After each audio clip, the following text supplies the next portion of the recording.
Hello, today I'm going to go over a couple of FRQ questions that are going to be good review for the test, the FRQ section of the test that's being taken on Friday. So we're going to do two questions from the packet that are both going to correspond pretty closely with FRQs that you'll see on the actual test. So we're starting off here with number 3. So A asks to find the domain of F. So if you're looking for the domain, there are a couple different things you want to look for. And the two main ones, and the ones that are going to matter here, are inside of a square root and under and in the denominator. So if you're looking at f of x, I'll rewrite it here.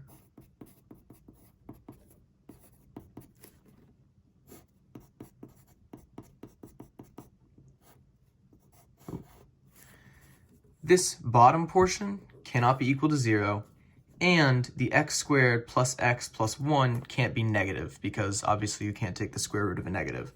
So what that means, you can sort of consolidate those two conditions together and say that x squared plus x plus 1 has to be greater than 0 for the function to be defined. So what's important to note here is that this function actually cannot be solved, or there's no value of x that is going to make it greater than 0. Now, hopefully there's sort of some intuition for that if you could imagine a parabola that's being lifted up a little bit, but just to be a little bit more thorough, you can whip out a quick quadratic formula. So x equals negative b plus or minus the square root of b squared, which is 1, minus 4ac, minus 4 times 1, so minus 4, and pretty quickly, I don't know why I wrote b there, that should be negative 1. But as you can already see, you run into a problem since the 1 minus 4, that's going to be the square root of a negative number. And you can stop right there because you know that there is no value of x, no real number value of x that is going to make that true. So what that means is that x squared plus x plus 1 is always going to be greater than 0. So in other words, for all real numbers, x is defined. Or if you want to put it in interval notation, it's defined from negative infinity to infinity. And I'll just mark that off as A. Pretty easy. Now, moving on to B, I have to say this is a bit of a weird question, and in all the FRQs that I've taken that are like more updated, I think this is a bit dated just because it's pretty rare that they'll actually ask you to graph it.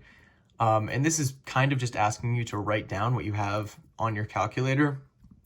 It doesn't say that it's a calculator permitted question, but I don't believe it can be solved without it.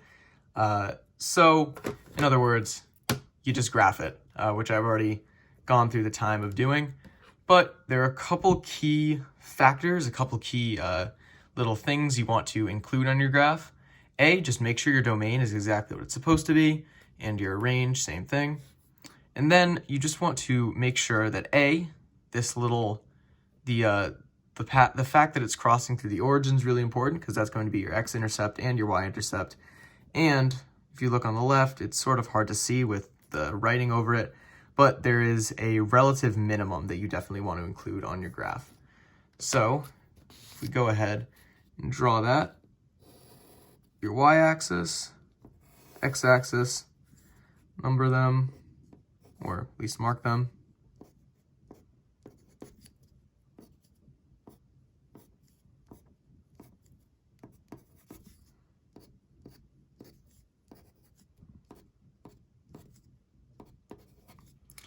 There you go. Now, I should note on the right, oh, that turned off. On the right, it's sort of approaching 2, so we'll just try and model that it's approaching 2. And the same thing on the left, except it has that little relative minimum, and you can label it for safe measure. All right, moving on to C, which asks for write an equation for each horizontal asymptote of the graph of f. So in other words, they're asking for the limit as x approaches infinity of 2x over square root of x squared plus x plus 1. Now what's important is if you look inside the radical here, think about as x approaches infinity, which of these terms is going to matter? Because as x approaches infinity, this x squared term is going to be 10 times, 100 times, 1,000 times, on, greater and larger than this x term. So in the denominator, essentially, this bottom half, as you get larger and larger, is just going to behave like the square root of x squared.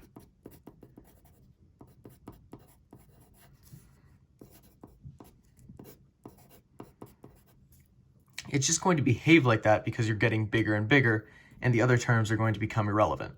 Now, from here, make sure when you're simplifying the square root of x squared that it's not 2x over x, it's 2x over the absolute value of x. Now, since you're looking as x approaches infinity, you're looking only at positive values of x, and thus that absolute value sign isn't going to come into effect. It's just going to be limit as x approaches infinity of 2x over x, cross out the x's, and 2. Then you're going to have to do the same thing, except for negative infinity.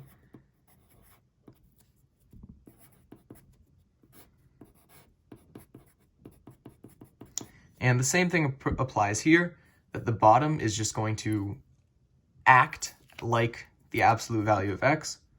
So I'll skip the explanation there.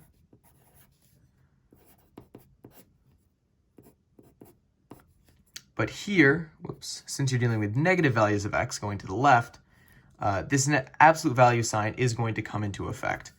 And you're going to get limit as x approaches negative infinity of negative 2x over x, cross out the x, and thus negative 2. And your horizontal asymptotes are y equals plus or minus 2. All right, now D is asking to find the range of f. And you need to use f prime of x to justify the answer, and they provide f prime for you right there. So, in other words, they want to know the absolute max and the absolute minimum value of the function. So if I write D there. So the way you find that is first by looking for critical values of the function. And if you remember, critical values are just going to be whenever f prime of x is 0 or undefined.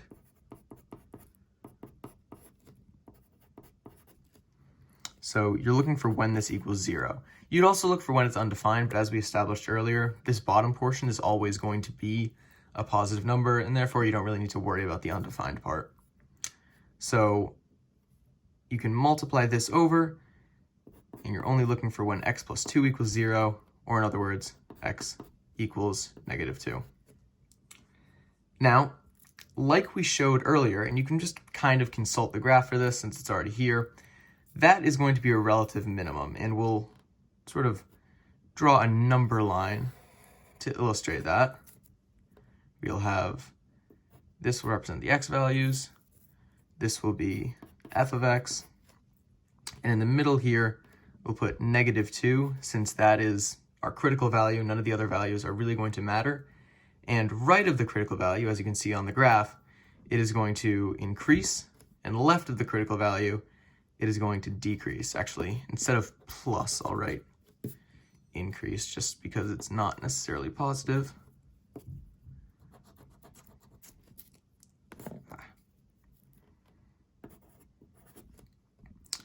And as we showed before, as x approaches infinity to the right, you're going to approach 2. So as you go to infinity, you'll approach 2. As you go to negative infinity, you'll approach negative 2. So the one thing we need to find is when x equals negative 2, what value do you have here? I should have found that before. But with this one, you are going to need your calculator, or it'll get really, really messy. But I already have it pulled up, and it's going to be about negative 2.309 That's f of negative 2. So, in other words, these are all the values that you need. So it's going to start way off at negative infinity at negative 2, then it's going to drop down a little bit to negative 2.3, then it's going to go up to 2. So if we just throw that into interval notation, you're starting off at negative 2.309, and you're going to go to 2. But importantly, that's a horizontal asymptote. It's just that the limit as x approaches infinity equals 2. X actually never reaches 2. It's just going to get infinitely close to it. So you'll use an open bracket for that. And that's it for this first question. All right, now question 4. I'm going to try and do this one a little bit faster, but it is a little complicated, so I'll get started. First things first, we have a function f of x, which is the absolute value of x minus 2 over x minus 2. So the first thing it asks is to find the zeros of f. So we want when that formula, that function, absolute value of x minus 2 over x minus 2 equals 0. So we want to multiply over that x minus 2 times 0. So absolute value of x minus 2. And of course, if you multiply x minus 2 by 0, you'll just get 0. Then move the 2 over. And the values that satisfy this are either 2 or negative 2.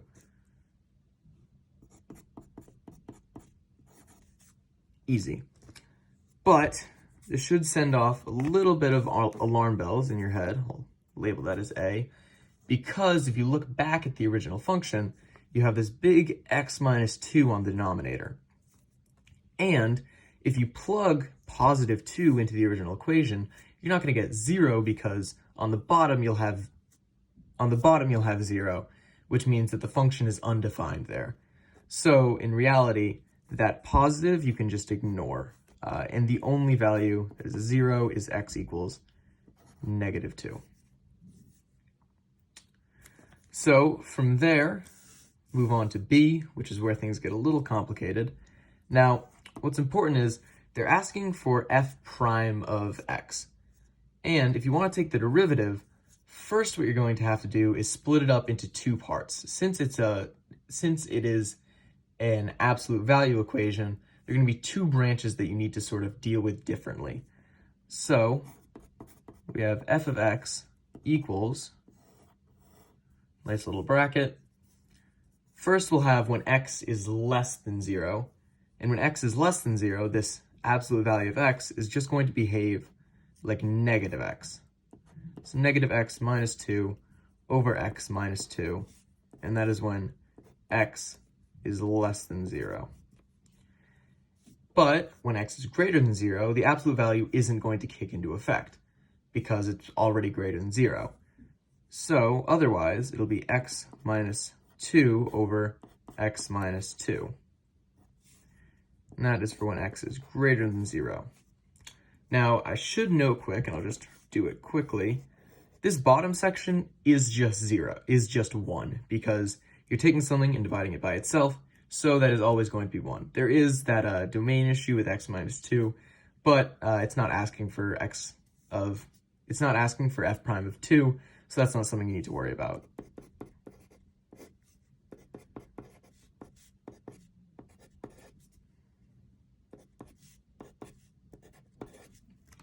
All right, now that you have this information, you can move on to f prime of 1. So we'll start with taking the derivative of that second branch, which is just 1. So you take the derivative of 1, of course, f prime of x is just going to equal 0, and thus f prime of 1 equals 0.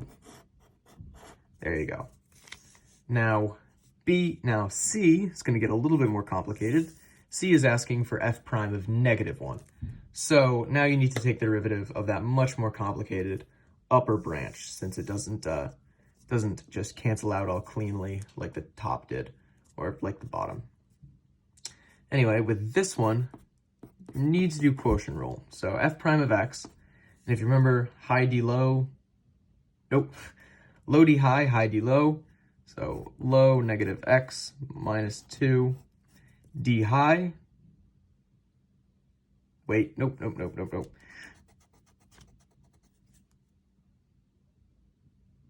Yeah, low d high, the derivative of the top is going to be -1. Sorry for getting mixed up there. And then high d low. So negative x minus 2. Derivative of the bottom is just going to be 1, so I won't write it. And all of that is over the bottom squared. So x minus 2 squared. Cool. From here, you're going to do a little bit of simplification. So negative x plus 2 plus x plus 2 over x minus 2 squared. Then, boom, the top will just simplify to 4 over x minus 2 squared. So that is your general expression for f prime of x if x is less than 0. So now, you're going to need to just plug in the value that you started with, the value you're looking for, which is -1. Got a little lost there. So, f prime of -1, plug -1 into that equation we found, 4 over -1 minus 2 squared, or 4 over 9. That's your answer. Now, we need to look at D, which is finding the range of f. Now, for range, first thing we need to do is look at the end behavior of the equation, what it's doing as x approaches infinity to the right or to the left. So, limit as x approaches infinity of the right, and in the right branch is, of course, just 1. So, we will do just limit as x approaches infinity of 1, which obviously is just going to be 1. So you have a horizontal asymptote at x equals 1. Now, a little bit more complicated. If you do the limit as x approaches negative infinity, you're going to be looking at that first branch, the negative x minus 2 over x minus 2. And for this one, you'll look at it like a rational equation, a rational function.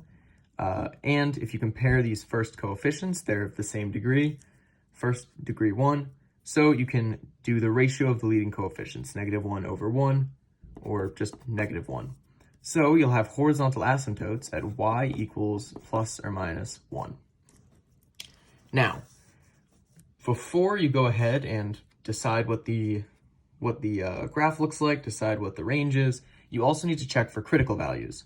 So critical values is just going to be when the derivative is equal to 0 or undefined. So if you look at the negative portion, we'll take when this expression, the 4 over x minus 2, when that's equal to 0. So 4 over x minus 2 squared equals 0. And should be pretty clear to see if there's no value you can plug into this that will make it true, because 4, there's nothing you can divide 4 by that will make it equal to 0, no real number. So you can go ahead and ignore that.